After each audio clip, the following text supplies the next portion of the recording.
Hello bitches, welcome back to another one of my videos where I just continue to throw informational nuggets about the animation industry or what it's like to work in animation at y'all because that is my field of profession. But anyway, last week I made a video about what it's like to work in animation, and for the most part it was a very positive video. If anything, I'm kind of like promoting the animation industry, so hashtag sponsor me Disney. But also I wanted to make a video that kind of balanced that out and talked about the cons to working in animation or the dark side of working in animation to make it YouTube dramatic. But anyway, like anything else in life or any other job out there, there's gonna be a pro and a con to everything out there, so nothing is really perfect, and I am just kind of here to just talk about some of the downsides or some of the things that the animation industry still needs to work on. This is not a video to bash a bitch or like expose a bitch and like get Disney like taken down or hashtag canceled. This is not that type of video. It's just me just talking about, some of the things that you should watch out for if you're trying to get into animation as a field. So one of the first things that started happening to me ever since I entered the animation world in general, just like going to CalArts or just the beginnings of me interning at several studios, was that I started to lose my spark for animation and my boner for animation just pretty much became flaccid. That is not the fault of the animation industry. That is actually my own personal realization slash epiphanies, and I'm pretty sure that many others have gone through the same thing too, where before you enter the animation world, you're just kind of, whoa, this is a magical fantasy land to me. Who is Kylie Jenner when there is Glenn Keane? You're just idolizing these artists or directors or creators in the field because they're just so out of reach to you, and you don't understand this world that is just so full of the things that you love, that once you become a part of it and it's a part of your everyday life, you just eventually become numbed out to it, and you're just like, okay, I get it. Like, I know what a character design is now. I know what storyboards are now. I know how this works. I kind of met so-and-so. I kind of shook the hand of so-and-so. Now what? It kind of just became exhausting, especially when art is now your everyday life. Like, the moment you wake up, you're like, oh shit, I gotta go to the labs and do my homework.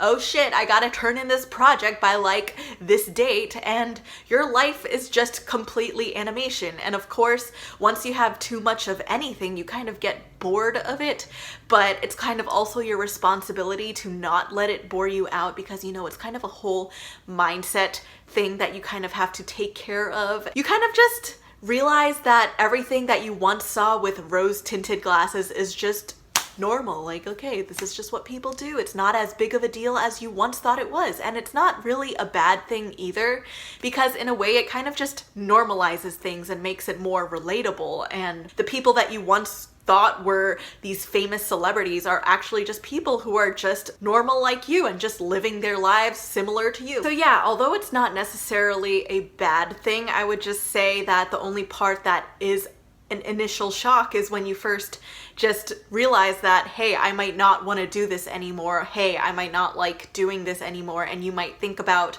shifting your career because now you think animation is not for you. And you know, in some cases, yeah, maybe animation really isn't for you and you had to get into it first to realize that. But for some other people like me, I just knew like, hey, this is what I've always wanted to do since I was a kid. I loved doing this ever since I was a kid, and I just have to kind of work through the relationship I have with animation, just like how when you get together with a boyfriend, a girlfriend, a significant other, a whatever, you just will get to a phase where you pass the honeymoon phase and you kind of have to work things out and learn more about each other on different levels in order to progress the relationship, even though things seem mundane in the moment. It's kind of like that, but with animation. So yeah, it's not necessarily the fault of the animation industry. It's kind of just your own personal growth and mindset that needs to find a way to shift and work around it. And most of the time, the reasons why I started losing my spark for animation during the beginnings of time was because I was always constantly drawing or animating things that I didn't really like doing, because When you're doing student films, the initial idea to you is really fun and exciting, but the thing is that when you're doing the same thing for a long time, you will eventually get bored of it. So that's why it's important to have like multiple things going on in the background that might still pertain to the particular skill of drawing or animating or whatever, just so that you know you can be more versatile with what you're doing throughout your weeks or your days, and you're not always just drawing on this student film or just working your 9-to-5 job, because of course you'll fucking hate it if you only associate it with one thing. But if you have multiple things, you have like at least one thing that you'll still like doing, like drawing in your sketchbook or just working on your own personal store or your own personal projects that are not your student film. So yeah, it's kind of good to just have other things going on in the background, and that is why I started doing sketchbook tours back then, was because while I was doing my student film, I needed other things to bounce back onto, like these sketchbooks that I was just doing on the side just for fun, just so I could indulge in something that I genuinely liked about drawing. So find things that you still like doing in animation, and don't let like one task of your job or your school projects get in the way of your love for it. The second nugget that I have is pretty similar to the first one that I just said, but I'ma just say it anyway. But you know how some people always say that quote like, choose a job you love and you'll never work a day in your life? And I mean, like, I still am very grateful for my job in animation, and animation is definitely a very laid back field for the most part, so it's pretty chill and you still do the things that you enjoy. But at the same time, I still feel like animation or whatever you're doing in animation still becomes work at the end of the day, because most people just kind of go into animation thinking like, ooh, I'm gonna be like the next biggest director for the next Disney film. But then the moment that you enter, you realize like, oh, there's a lot of milestones I have to hit in order to reach that position in life. And in order to get to that spot, normally you have to spend a lot of time just being a storyboard artist or being a student or being a revisionist or just being something. Like, no one just comes out of their mother's vagina just being like, oh my god, I'm a show creator. What people have to realize is that you're gonna have to spend some time doing things that are not the things that you want to do all the time, because even though you're a storyboard artist, you're still boarding out someone's idea that's not yours. Even though you're still doing a character design, you're still doing a character design that's not for your story, or a lot of the things that you're doing is not necessarily for your story, but you still have that opportunity to project as much of yourself as you can into that concept, even though it's not necessarily 100% you. So that's why I feel like animation is still a good place for you to express yourself. But of course, in the beginning stages of your career, you're not going to be just making your own whole idea by yourself. I feel like in general, in order to establish some level of credibility, you're going to have to work for someone else at first for a while, and then eventually work your way up to becoming your own show creator, your own director, or whatever. So I would just like to take it as a learning experience that I'm getting paid for, and you know, in the future, if you ever get promoted to become that higher position that you wanted to be, you can always remember what it was like when you were a storyboard artist or when you were this position, and just be like, hey, I remembered when I was a storyboard artist, I did not like it when my show creator did this to me, so I'm not going to become that type of show creator in the future. And that's why it kind of helps to work the position first, and then when you become the leadership position, you can become a better leader as well. So another thing that you should know about working in animation, especially if you're working for a non-unionized studio, you might not have the greatest time of your life, because what the union does is that they help you keep your rights as an artist, and they help you just not get abused by other studios or companies, and they ensure your rights as an artist. And some non-unionized studios I've heard are fine and they treat their workers great.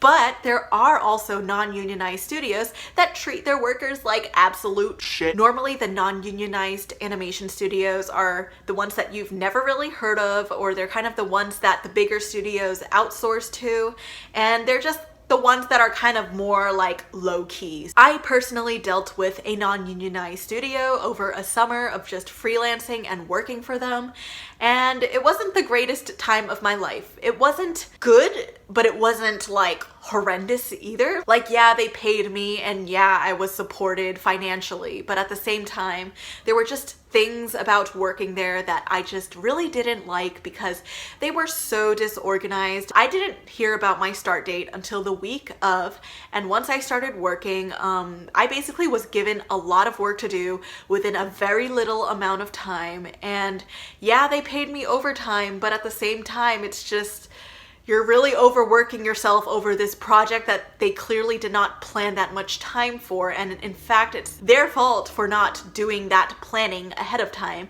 And I even had to work on the fucking weekends. Like, I had to work while I was sitting in the car going to Las Vegas with my family because this studio just really did not have its shit together. And while I was working at the studio, I never knew when my end date was. I never knew when my contract was going to end, even though they told me it was a temporary position. So I would just always be hanging around the studio being like, okay, when is my end date gonna be? Like, I don't know when it's gonna happen, but it's gonna happen. And I would keep asking for information about that and other things as well because I had questions about how things operated around this studio because I was new to it and no one would ever fucking answer my questions. And then what would happen afterwards is that the HR people or people on my team would start getting angry at me because I didn't follow like the rules or like I didn't follow the guidelines of whatever, when I'm just like, bitch, I sent you a fucking email asking for the qualifications of this task, or what do you need from this task? What do I have to do to get this thing done? What, like, Who, what, where, when, why? I like asked everything, but no one ever answered any of my questions. And during times that I had to ask someone things in person, they would not be there for the times we scheduled meetings, and I would just be like, bitch, what is happening? I don't even know what is happening here.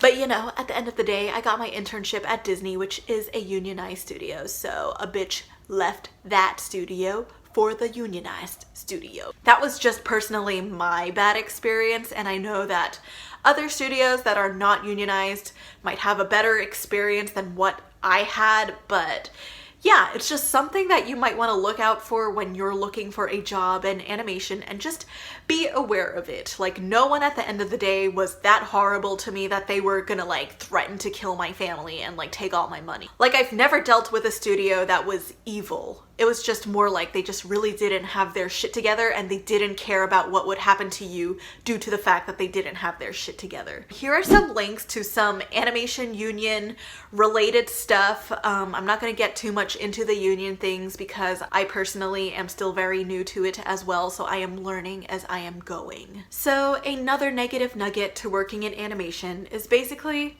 even if your studio is unionized, they still might be taking advantage of you and you don't know it. But the TLDR of how you should know if you are being taken advantage of or not is just basically if you're being told to do more than what your job description entails. So if you're a character designer, you should not be doing more than just character designing. You should not be like animating the film or whatever.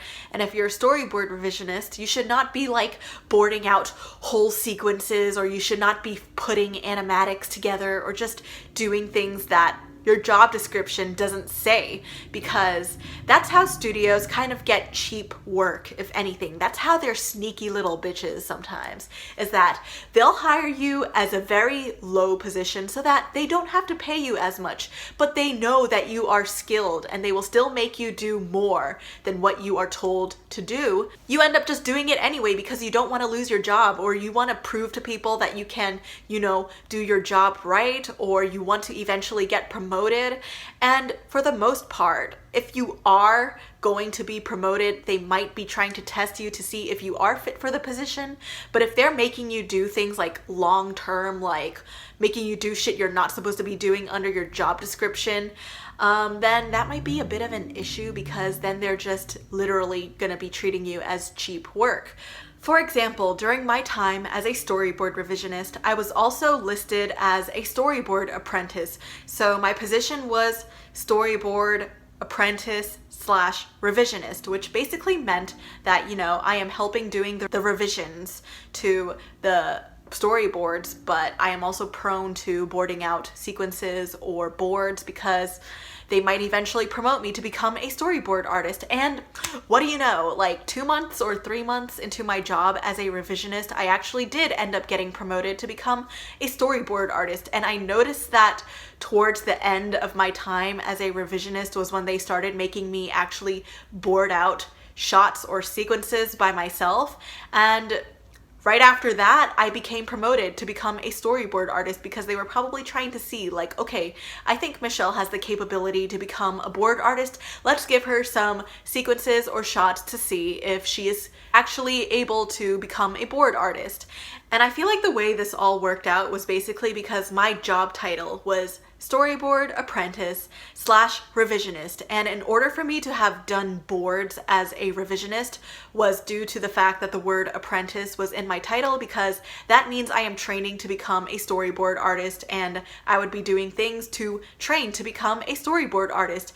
And I noticed that towards the end of my time as a revisionist was when they started making me do boards, and right afterwards, I got promoted to become a board artist. So I feel like the proper way for a studio to handle you actually doing that type of stuff is if they intend to promote you, or if you are actually supposed to be training to become the next level above in your job description. But again, before you sell your soul to the devil, I would make sure that you read your job descriptions, your contracts, your everything, just to know what your job entails and what you will be doing. And if you are being taken advantage of, or if you have a feeling that you are, of course, bring it up to your supervisor or the leaders on your team, or tell the animation union, because obviously that is not right. If you are doing things that are supposed to be in the position above you, you should ask for a promotion. And if they don't promote you but continue to make you do the work that is of that position above you but as that lower position, that means they're basically using you as cheap work. You should find the confidence within you to be able to step away from a job that is not treating you right. And I understand why it's very difficult for many people to do that, just because of financial reasons. Of course, if you leave your job just because they're taking advantage of you, you might not be getting paid for a while, or you might not find a job for a while to support you. And that is really scary. But I just feel like at the same time, it's a disservice to yourself to stay in a job that's not treating you right when there's probably another job out there somewhere that will be treating you right. And it's also kind of saying to other artists out there too, that if you let a studio do this to you, you're letting a studio do that to somebody else. And I feel like, you know, as a community, we all have to kind of step it up and just tell people, like, hey, stop doing this shit to me. And eventually, hopefully, they will stop doing this shit to us. But I feel like if I were to be in this position, I would definitely start looking for other jobs, at least when I'm still in that job, or at least just leave the job and find a new job. I don't know. I would just most likely be in the mindset of looking for a new job that will treat a bitch right. Another thing that you should know is that a lot of positions, sometimes in animation, require you to do tests, and a lot of people in the community have had a problem with doing tests because people don't pay you for the amount of time that you spend doing work for them, because you're basically helping show creators or people on that team know if you're the right fit for them or not, but they're not paying you to do the test just because you're technically not really a part of the team, or you're not a part of the studio or whatever yet. The thing is, you're still spending your time doing that shit, and that might be time off of your current job or time that you could be spending doing other things. So in a way, you should still be compensated for doing tests. And a recent post came out from the animation union that just talked about how it would be proper for studios to just have testers be considered as freelances, or just have your tests be considered as freelances. And I think that's actually a nice way to be approaching things. So that is something to also consider. If you're ever reached out to do a test, ask if you can do it as freelance, and hopefully that all works out. So a final negative nugget, or a final work in progress nugget about the whole animation industry, is that there is still a lack of representation in the whole leadership positions of animation. And by that, I mean that there's still a lack of diversity in the leadership roles of animation. And this is not just in animation, but pretty much the film and entertainment industry, or just any industry out there, because if y'all aren't really familiar with it, but we kind of just ran on a world that was just run by a lot of middle-aged white guys, and the majority of your childhood films and TV shows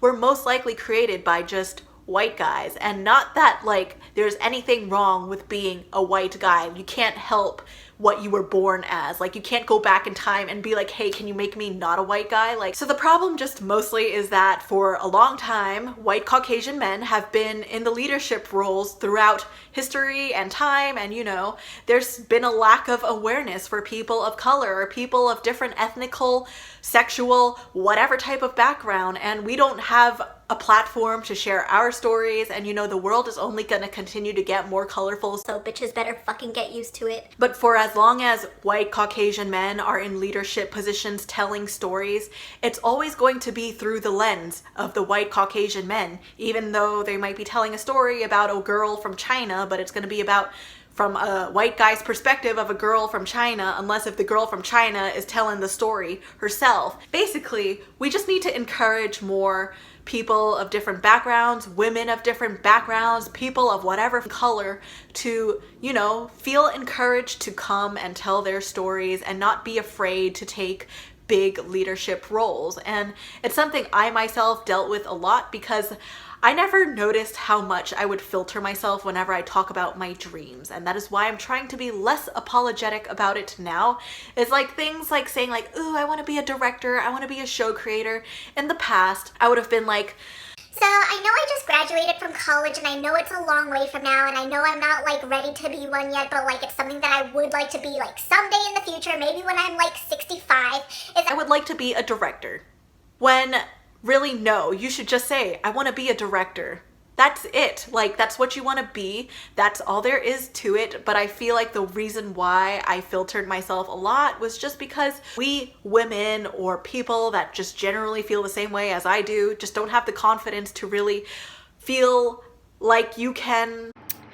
Hello bitches, sorry about that. I was brain farting in this video, but future Michelle speaking here, and what I meant to say was that we women / people of color / people of minority backgrounds, sexualities, whatever, usually find it difficult to find the confidence in ourselves to take on large leadership roles, when in the past it's been more rare for us to see people like us take on big roles on the big screen, whether it be a huge acting role, director position, executive position, whatever. But by allowing a more diverse group of people see / envision themselves on the screen, you are encouraging them more to take on these roles too. So basically, to summarize everything I said, to clear any misunderstandings, because I know that this can be a very touchy subject, if you're going to be born as a white guy, there's nothing wrong with that. You can't help what color you're born as from your mother's vagina. Like, you can't make a choice the time you're a fetus. It's like, oh, make me black, make me Asian, make me Hispanic. You can't make that choice. But if you're going to be born in a place of privilege, be aware to just help others who can't be in your position eventually be in your position, because most of the time the people who were not able to be in leadership positions are women of ethnical backgrounds, or just people of ethnical backgrounds, and they need to also have a platform to have their voices, because clearly this world does not just run on one color, and it's going to only get more colorful. Otherwise, stop eating my fucking dumplings and rice, okay, bitch? I just wanted to make y'all aware that this is an industry that still needs more improvement on their representation, and there has definitely been a major improvement from the past. Like, right now there are a lot of people of different colors working in the animation industry, a lot of people of different sexual backgrounds working in the animation industry, and I feel like it's gonna keep improving from here on out, and I think it's just a matter of maintaining that improvement and making sure that we are allowing people to eventually get into these leadership positions, or encourage them to be in these leadership positions, because we can't just keep running the world on white bread, okay? And the reason why, sorry, hold on, let me just hide my shoulder because that's super slutty. The reason why representation is really important is because, you know, as a little kid, you are so easily influenced by the things that you see on the screen. You're so easily inspired by what you see on TV that whatever is on the screen becomes your point of relatability and connectivity. And from what I remember as a young Asian girl in the past, the only things I saw on TV were Hannah Montana, The Sweet Life of Zack and Cody, and High School Musical, which were all just like, you know, white kids just dancing around and singing, and that is totally not my jam. But the only Asian character I really recall is London Tipton from The Sweet Life of Zack and Cody, but from what I remember from her character is that she's just really dumb and really rich, and if anything, I do aspire to be really rich, so. But that probably explains why I streamed and torrented a lot of anime in the past, because even though that shit is like Japanese culture, it was the closest thing to Asian that I could see out there. Like, at least I see a character eating rice with fucking chopsticks and not calling a fucking rice ball a donut. Pokemon. I had to go out of my way to look for something that I could relate to out there, and that was anime. And that's why a lot of my art styles in the past were based off of anime, because that's the only thing I was able to relate to. And it's funny because the moment you show professors or people your work, they're just like, but why do you have to like draw anime? Well, basically, I could not relate to any of your super fucking white Western shit because that's not me. It's funny now because a lot of animated studios or a lot of animation studios or shows are actually incorporating more anime styles into their work, which I really appreciate because in the past, if you drew anime, you were a fucking loser. But it's nice to see the improvement now because like nowadays anime is gaining some more appreciation, but it's also just like to all those bitches who fucking made fun of me for drawing or liking anime, like, but yeah, you can't do anything about the past, but what you can do is work towards a better future. So what we can do right now is encourage people of all different colors and backgrounds and sexualities to have a platform in this world to project their voices. So I'm glad to see that there have been some advancements from the past and that progression is being made. And although we still have a long way to go, I really hope that we continue to just keep moving forward and not go backwards. Anyway, sorry if this video got a little bit ranty towards the end. Again, I don't mean to make this channel political or whatever. Thank you again for watching this video. I hope this helped y'all be more informed about the animation industry other than just the good shit. Thank y'all for watching this video. I'll see y'all in the next one.